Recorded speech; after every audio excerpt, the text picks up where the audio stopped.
Queridos irmãos e irmãs, hoje, dia 28, nós celebramos a memória de um dos santos mais importantes da nossa igreja, a memória de Santo Agostinho. Mas Santo Agostinho, ele nasceu de uma mulher também santa, Santa Mônica, e foi ontem que nós celebraríamos, o dia dela. Mas como cai no dia de domingo, somente as solenidades podem substituir o domingo. Então, memória não substitui domingo. Então, ontem, dia 27, era o dia de Santa Mônica. Santa Mônica rezou mais de 30 anos pelo seu filho. E ela não só rezava pelo filho, ela jejuava, fazia penitência. Às vezes, Santo Ambrósio escrevendo sobre ela, dizia que tinha domingos que quando ele ia abrir a igreja às 6 horas da manhã, 5 horas da manhã, ela já estava lá, fazia muito tempo, encostada na porta da igreja, rezando e pedindo a conversão do seu filho, Agostinho. Agostinho nasce ali já bem no início da libertação, da liberação dos cristãos, Ele nasceu em 352, os cristãos começam a ser livres a partir de 313. Ele nasceu extremamente inteligente, um rapaz bastante vivaz, desde criança, amava a filosofia grega, os textos dos grandes filósofos, e principalmente Aristóteles, era o mais importante para ele. Ele se casou muito cedo com uma menina ali, ele tinha 17 anos mais ou menos, 16, 17 anos. Não é que ele se casou, ele se ajuntou com uma mulher porque ela era de uma classe inferior à dele e por isso ele ficou apenas tratando ela como uma concubina. Tiveram um filho que tem um nome bastante interessante que eu deixo aqui como sugestão. O nome do filho era Adeodato, era o nome do filho dele, E ele teve então esse filho. Depois viveram 14 anos ali juntos. A mulher largou ele e voltou para a África. Ele nasceu em Tagaste, na África do Norte. E ele já estava em Roma, Fazia muito tempo que vivia em Milão, de forma especial. Era o lugar onde ele viveu ali. E então ele se converteu, depois que ela foi embora, ele ficou com o menino, com o filho. Ele se converteu depois de mais de 30 anos de oração da mãe.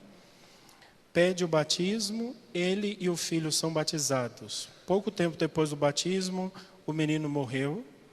Ele ficou, então, só ele e a mãe, Santa Mônica. Mônica ia voltar para a África com ele. Ali, quando estavam preparando a viagem, ela também morreu e ele ficou sozinho. Mas ele viveu uma vida assim, de busca incessante por Deus. E buscou em todos os lugares. Buscou no amor de uma mulher, buscou nas festas, nos teatros, que ele amava teatro, nos livros, na filosofia, em vários tipos, modalidades de estudo. Ele era um homem extremamente inteligente. Buscava Deus profundamente, até que ele encontra Santo Ambrósio, que era o bispo de Milão, e nas conversas com Santo Ambrósio, ele descobre Deus. Descobriu Deus, criou um sistema teológico insuperável, e nós podemos colocar assim que os santos mais inteligentes, que são insuperáveis, são apenas 3, De filosofia, como é que a gente chama? A pessoa que defende a fé, são apenas 3. São Paulo Apóstolo, que foi um fenômeno, uma coisa extraordinária, insuperável. Santo Agostinho, ali no século VI, que ele morreu no século V, 450 ele morreu. E depois Santo Tomás de Aquino, em 1200, século XIII. Somente esses 3, São Paulo, Santo Agostinho e Santo Tomás de Aquino. Nunca mais ninguém superou a inteligência, a capacidade de síntese e clareza da fé como estes homens. Então, Santo Agostinho ali, ele, depois de uma vida bastante profunda de arrependimento, de orações. Ele é praticamente aclamado e o povo leva a ele, pede para que ele seja ordenado padre.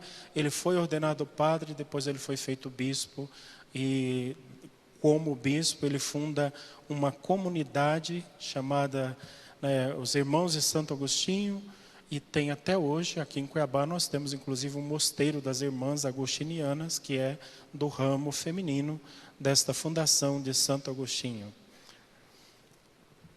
O que é mais bonito de Santo Agostinho? Eu até trouxe o celular aqui para ver, vocês me perdoem por isso, mas porque eu não consigo decorar tudo, né?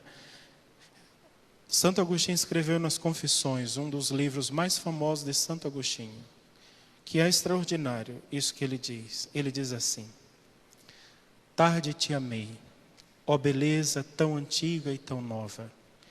Tarde te amei, 30 anos estive longe de Deus, mas durante esse tempo algo se movia dentro do meu coração.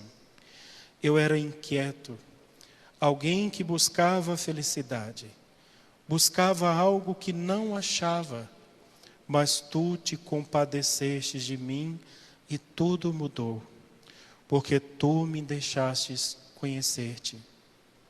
Entrei no meu íntimo, sob a tua guia, e consegui, porque tu te fizestes meu auxílio. O que Deus quer é encontrar a gente assim, como encontrou Santo Agostinho. E talvez este seja o grande segredo da santidade. Santo Agostinho buscava, só que se esquecia que Deus o buscava também. E o grande milagre da vida de Santo Agostinho, que mudou o rumo da história, foi o grande encontro entre o Criador de misericórdia e a criatura miserável. E é isso que precisa acontecer com cada um de nós. Nós somos cegos. Deus está diante de nós, a felicidade está dentro do nosso coração. Santo Agostinho foi buscar dentro dele mesmo, estava lá, o Senhor o levou para o mais profundo da sua alma, e dentro de sua alma ele encontrou o tudo. Agostinho, Francisco, Teresa, própria Teresa também, quando ela chega nesta conclusão, ela diz: basta, só Deus basta, nada mais é necessário. Só Deus, tudo passa, só Deus basta.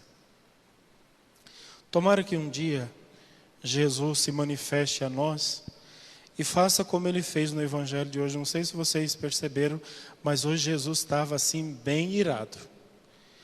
Falando com os fariseus, ele disse assim: hipócritas, vocês são hipócritas. Falou pelo menos 3 vezes, chamou de hipócritas. Falou: vocês são merecedores do inferno. Ai de vós, seus cegos. Olha aqui, guias cegos que querem guiar outros cegos. Vocês são cegos. Chamou cegos.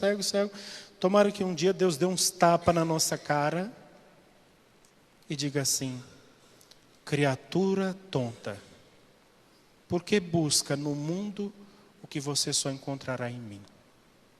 Foi isso que ele fez com Santo Agostinho. Que ele faça com a gente também.